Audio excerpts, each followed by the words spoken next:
2020년 10월 30일 LA 온누리교회 가정에서 함께하는 영상 새벽 예배입니다.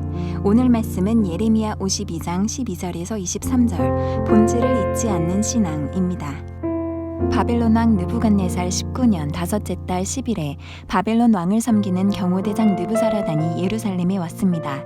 그는 여호와의 성전과 왕궁을 불태우고 예루살렘의 모든 집들, 모든 큰 집들을 불태웠습니다. 경호대장을 따르던 갈대아 사람의 모든 군대가 예루살렘을 둘러싸고 있는 모든 성벽을 무너뜨렸습니다. 경호대장 느부사라단은 백성 가운데 가난한 사람들과 성읍 안에 남아있던 백성과 바벨론 왕에게 항복한 사람들과 남아있던 세공장이들을 포로로 끌어갔습니다. 그러나 경호대장 느부사라단은 가난한 사람들 일부를 그 땅에 남겨두어 포도원을 관리하고 밭을 갈게 했습니다. 갈대아 사람들은 여호와의 성전에 있는 청동 기둥들과 여호와의 성전에 있는 받침대와 청동 바다를 깨뜨리고 부수어 그 모든 청동을 바벨론으로 가져갔습니다. 그들은 또한 솥, 부삽, 부집개, 사발, 접시와 성전 예배 때 쓰는 청동으로 만든 모든 기구들을 다 가져갔습니다. 경호대장은 또 대야, 화로, 사발, 솥, 촛대, 접시, 잔 등 순금과 순은으로 된 것들을 다 가져갔습니다. 솔로몬 왕이 여호와의 성전을 위해 만든 두 기둥과 바다 하나와 그 아래 12마리 청동 황소 받침대 등 이 모든 집기들에서 나온 청동은 무게를 달 수 없을 정도였습니다. 기둥에 대해서 말하자면 기둥 하나의 높이가 18규빗, 둘레가 12규빗이었고 그 두께가 손가락 4개 너비였고 속은 비어 있었습니다. 기둥 위에는 청동으로 된 머리가 있었는데 그 머리는 높이가 5규빗이었고 머리 주위에 그물과 석류가 달려 있었는데 모두 청동이었습니다. 다른 기둥도 석류들을 갖고 있어 그 모양이 비슷했습니다. 그 사방에 석류 96개가 있었고 기둥 위로 둘린 그물 위에 있는 석류는 다 합쳐 100개였습니다. 할렐루야. 이 시간도 우리 간절한 마음으로 주님을 바라보며 그분 앞에 찬양으로 나아가기 원합니다.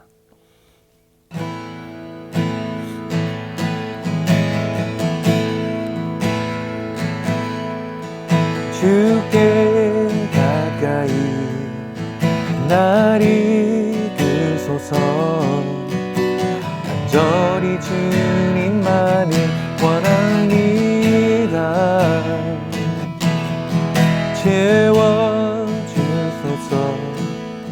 주의 사랑을 진정한 찬양들을 드리도록 주께 가까이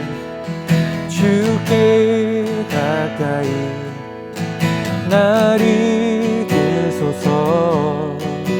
간절히 주님만을 원합니다.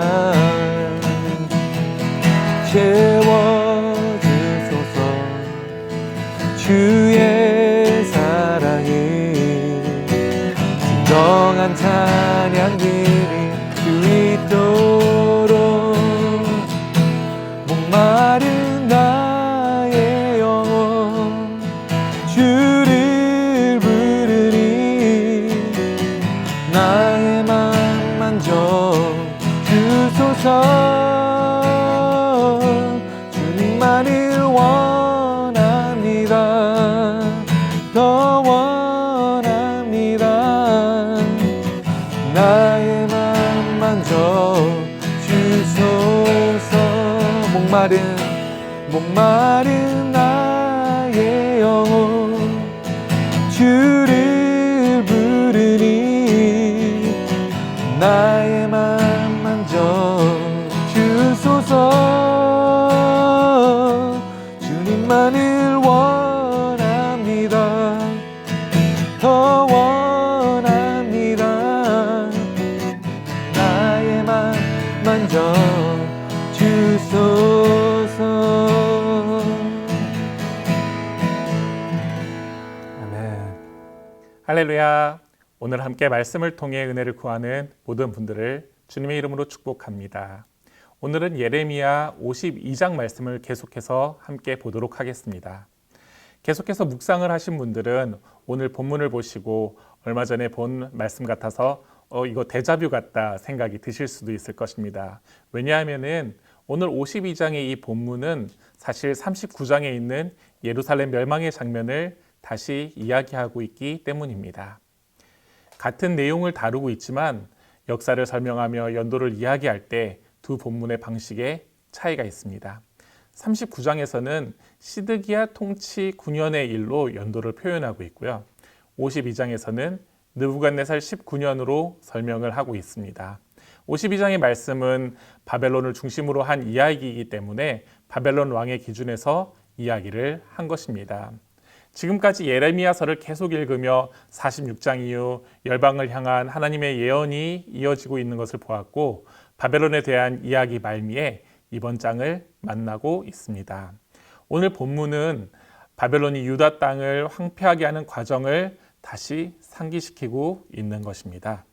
바벨론 왕 느부갓네살 19년 다섯째 달 10일에 바벨론 왕을 섬기는 경호대장 느부사라단이 예루살렘에 왔습니다. 그는 여호와의 성전과 왕궁을 불태우고 예루살렘의 모든 집들, 모든 큰 집들을 불태웠습니다. 경호대장을 따르던 갈대아 사람의 모든 군대가 예루살렘을 둘러싸고 있는 모든 성벽을 무너뜨렸습니다. 이제 이스라엘의 하나님의 재앙이 현실이 되어서 나타났습니다. 그들이 의지하고 있는 성벽이 무너지고 그들의 권위를 상징하고 있었던 성전과 왕국이 무너집니다. 그리고 그 모든 집들이 무너집니다. 이는 그동안 성벽 안에서 시스템을 이루고 살았던 안정감이 다 사라지는 장면이었습니다. 이스라엘 백성들이 의지했던 것들, 물리적으로는 성벽, 정서적인 성전, 그리고 사회 시스템을 상징하는 왕궁과 큰 집들이 무너지는 것이었습니다. 이스라엘의 모든 것을 파괴하는 바벨론은 사실 하나님의 손길 안에 아무것도 아닌 자들이었습니다. 하나님은 바벨론이 너희보다 강하기 때문에 너희가 무너진다라고 말씀하지 않으셨습니다. 하나님께서 하시고자 하신다면 바벨론의 공격은 예루살렘을 절대로 무너뜨릴 수 없었습니다.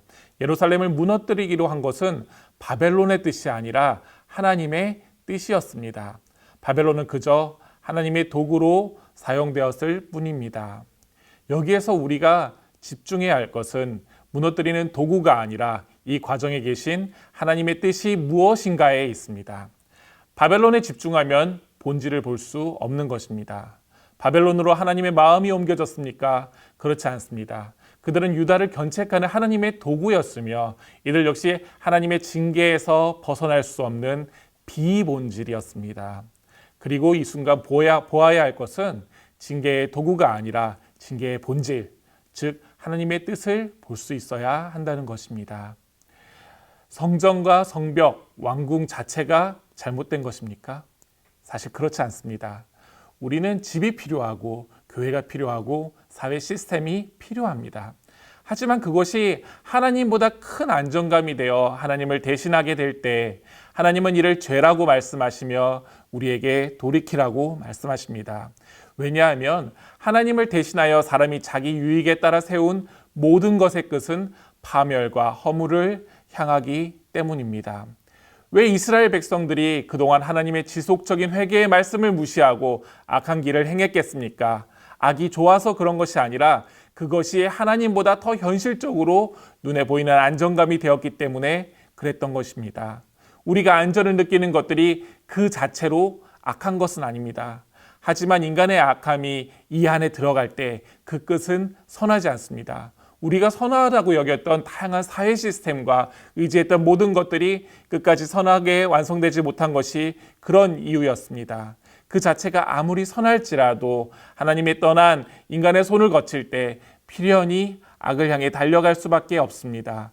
그것이 바로 우상 숭배입니다. 이스라엘 백성들이 출애굽 당시에 하나님께 순종하지 않았을 때 하나님은 불뱀을 보내어 이들을 견책하셨습니다. 그리고 그들이 회개할 때 하나님께서는 또 다른 구리뱀을 만들어 구리뱀을 보는 모든 자들에게 구원을 베푸셨습니다. 하나님의 뜻으로 만들어진 구리뱀은 사람을 구원하였어요. 이 구리뱀은 사실 나무에 달려 죽으시고 우리를 구원하신 예수 그리스도의 표상이기도 합니다. 하지만 인간은 구리뱀의 본질인 하나님의 은혜를 보는 것이 아니라 치료의 능력에만 집착을 하였습니다.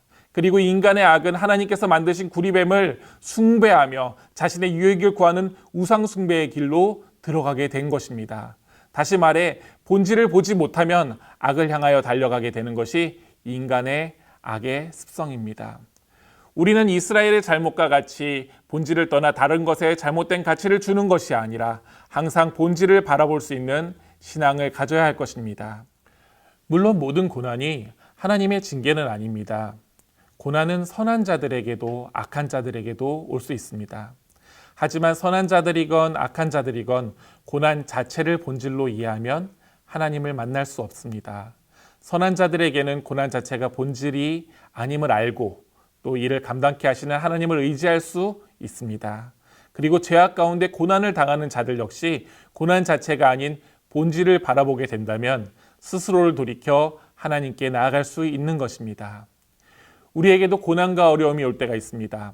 그때 고난의 모습과 형태에 집중하게 된다면 그 안에 본질을 볼 수 없게 됩니다. 하지만 본질을 보게 된다면 우리는 소망을 붙잡을 수 있습니다. 왜냐하면 징계는 멸망이 아니라 회복의 시작임을 알게 되기 때문입니다. 바벨론의 힘의 크기에 우리의 소망이 무너지는 것이 아니라 하나님께서 여전히 우리를 사랑하신다는 믿음이 우리를 살리고 회복시키실 것입니다. 본질 가운데 소망을 붙잡는 저와 여러분이 되시기를 주님의 이름으로 축복합니다. 경호대장 느부사라단은 백성 가운데 가난한 사람들과 성읍 안에 남아있던 백성과 바벨론 왕에게 항복한 사람들과 남아있던 세공장이들을 포로로 끌어갔습니다. 그러나 경호대장 느부사라단은 가난한 사람들 일부를 그 땅에 남겨두어 포도원을 관리하고 밭을 갈게 했습니다. 느부갓네살의 경호대장 느부사리단은 유다의 귀족뿐 아니라 많은 백성들을 포로로 잡아가며 가난한 사람 일부를 남겨두어 포도원을 갈게 합니다. 이들이 남겨놓은 이유는 이곳에서 포도원을 계속 가꾸게 하기 위함이었습니다. 그곳에는 더 이상 큰 집도 없고 성벽도 없으며 성전과 왕궁도 존재하지 않았지만 토지는 계속해서 가난한 자들을 통해 수출을 내는 곳으로 남게 됩니다.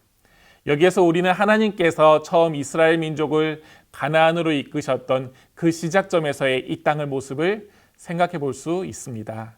처음 하나님께서 이스라엘 백성을 가나안 땅으로 보내실 때 가나안의 제도와 성벽과 문화를 취하라고 하지 않으셨습니다. 대신 하나님은 그 땅의 소산의 풍성함을 보이셨습니다. 이집트를 나온 이스라엘 백성들은 하나님께서 주신 이 땅에서 늦은 비와 이른 비의 은혜를 통하여 이 땅에 자리 잡고 하나님을 섬겼습니다. 그리고 이제 이들의 타락으로 인하여 멸망의 순간이 왔을 때 하나님은 하나님의 주신 땅의 처음 모습으로 돌려놓습니다. 그리고 가난한 사람들을 이 땅에 남겨놓아 이들로 다시 이 땅을 일구게 합니다. 느부살이단을 통해 남겨진 이 가난한 이들은 이스라엘 땅에 새로운 희망이 된 것입니다. 사람들은 눈에 보이는 안정감이 없어진 이스라엘을 떠나려고 합니다. 이집트로 떠나려고 하고 또 다른 왕국으로 떠나려고 합니다. 지금 이스라엘 땅에는 왕궁이 없고 성전이 없고 성벽이 무너진 이 땅에 사람들은 희망을 찾지 못하고 있었습니다. 하지만 하나님은 이 안에서 소망을 말씀하십니다. 그리고 하나님이 처음 가나안 땅을 보여주셨던 그 모습을 상기시키시며 이 땅에서 머물며 새로운 소망을 키우기를 말씀하십니다. 하나님께서 이 땅은 여전히 늦은 비와 이른 비로 축복하시는 그런 곳이었기 때문이었습니다. 그리고 희망은 작은 불씨에서 일어나게 됩니다. 그래서 지금 아무것도 남지 않아 내 생각으로는 희망이 없어 보일 때 하나님께서 회복하실 희망의 불씨가 있음을 보아야 하는 것입니다. 엘리야가 이세벨과 바알 추종자들에게 쫓겨 희망이 없어 로뎀나무 아래에서 죽음을 구할 때 하나님께서는 7천 용사들을 남기셨음을 엘리야에게 말씀하셨습니다. 눈에 7천 명의 용사들이 보이지 않았어요. 눈에 보였다면 엘리야는 그렇게 죽음을 구하지 않았을 것입니다. 하지만 하나님께서는 엘리야의 절망적인 상황 가운데에서도 희망을 놓지 말고 하나님의 뜻을 따르며 살 것을 말씀하십니다. 이 이외에도 성경은 작은 희망에서부터 하나님의 커다란 역사를 이루시는 것으로 가득 차 있습니다. 엘리야가 본 작은 구름 조각은 가뭄을 해소하였고요. 눈이 뽑힌 삼손의 조금 자란 머리카락은 블레셋을 물리치는 힘을 주었습니다. 다윗의 작은 물맷돌은 골리앗을 이기는 도구가 되었고 성전에 헌금한 과부의 두렙도는 믿음의 표상이 되었습니다. 절망 가운데 우리는 본질을 보아야 합니다. 그리고 우리는 하나님께서 주시는 소망을 볼 수 있어야 합니다. 언제부터 우리는 우리가 쌓아놓은 것으로 미래를 삼았습니까? 하나님은 모든 것이 무너진 상황에서도 자신이 주셨던 은혜를 상기시키시며 회복을 꿈꾸게 하십니다. 우리가 맞이하는 어려움으로 무너진 것이 무엇이겠습니까? 재정입니까? 관계입니까? 건강이나 명예입니까? 소망으로 생각했던 어떤 다른 것입니까? 하나님은 자신이 주셨던 작은 소망을 다시 우리에게 상기시키십니다. 그리고 그 소망이 자라 다시 이스라엘이 회복될 것을 보여주십니다. 우리에게도 마찬가지입니다. 썩어질 것에 소망을 두지 마십시오. 언젠가 이것이 무너질지라도 하나님이 우리에 대한 사랑과 보호는 사라지지 않습니다. 그리고 희망을 주시고 회복을 이끄십니다. 그것이 우리 눈에 작고 보잘것 없을지라도 하나님께서는 그 작은 씨앗 안에서 풍성한 나무 열매를 보시며 우리를 축복하십니다. 그 믿음 안에 풍성함을 누리는 저와 여러분이 되시기를 주님의 이름으로 축복합니다. 갈대아 사람들은 여호와의 성전에 있는 청동 기둥들과 여호와의 성전에 있는 받침대와 청동 바다를 깨뜨리고 부수어 그 모든 청동을 바벨론으로 가져갔습니다. 그들은 또한 솥, 부삽, 부집개, 사발, 접시와 성전 예배 때 쓰는 청동으로 만든 모든 기구들을 다 가져갔습니다. 경호대장은 또 대야, 화로, 사발, 솥, 촛대, 접시, 잔 등 순금과 순은으로 된 것들을 다 가져갔습니다. 솔로몬 왕이 여호와의 성전을 위해 만든 두 기둥과 바다 하나와 그 아래 12마리 청동 황소 받침대 등 이 모든 집기들에서 나온 청동은 무게를 달 수 없을 정도였습니다. 기둥에 대해서 말하자면 기둥 하나의 높이가 18규빗, 둘레가 12규빗이었고 그 두께가 손가락 4개 너비였고 속은 비어 있었습니다. 기둥 위에는 청동으로 된 머리가 있었는데 그 머리는 높이가 5규빗이었고 머리 주위에 그물과 석류가 달려 있었는데 모두 청동이었습니다. 다른 기둥도 석류들을 갖고 있어 그 모양이 비슷했습니다. 그 사방에 석류 96개가 있었고 기둥 위로 둘린 그물 위에 있는 석류는 다 합쳐 100개였습니다. 오늘 본문의 마지막 부분은 성전이 바벨론에 의해 약탈되는 장면을 보여주고 있습니다. 성전 안에 있는 모든 화려함이 무너지고 그곳의 화려한 것들을 바벨론에 다 빼앗기게 됩니다. 화려한 장식들과 재물들이 없어진 성전은 무너지고 폐허가 되어버립니다. 19장에 보면 오늘 본문에서는 그냥 순금과 순은을 가져갔다고 하는데 영어 성경으로 보면은 What was gold as gold, What was silver as silver로 표현하고 있습니다. 다시 말해 그것의 의미는 그 물건이 가지는 원래의 가치와 의미가 아니라 그 소유의 가격으로 매겨져서 옮겨졌다는 것입니다. 우리는 가치를 정하고 판단할 때 다만 부품의 구성과 기능으로만 보지 않습니다. 예를 들어 제가 끼고 있는 결혼 반지는 가치로 따졌을 때 사실 큰 금액이 아닌 반지입니다. 하지만 여기에 결혼의 의미, 약속의 의미가 부여되었기 때문에 저에게는 누가 큰 돈을 주고 이를 사겠다고 하여도 줄 수 없는 무엇보다 귀한 보물이 된 것입니다. 유물론자들이 인간을 볼 때 인간을 이렇게 표현해요. 70%의 수분과 단백질, 기타 유기물로 말을 하고 있습니다. 마찬가지로 성경에서 우리의 껍데기의 근본을 말할 때 흙이라고 말을 하고 있습니다. 하지만 우리의 가치가 물과 유기물, 흙입니까? 그렇지 않습니다.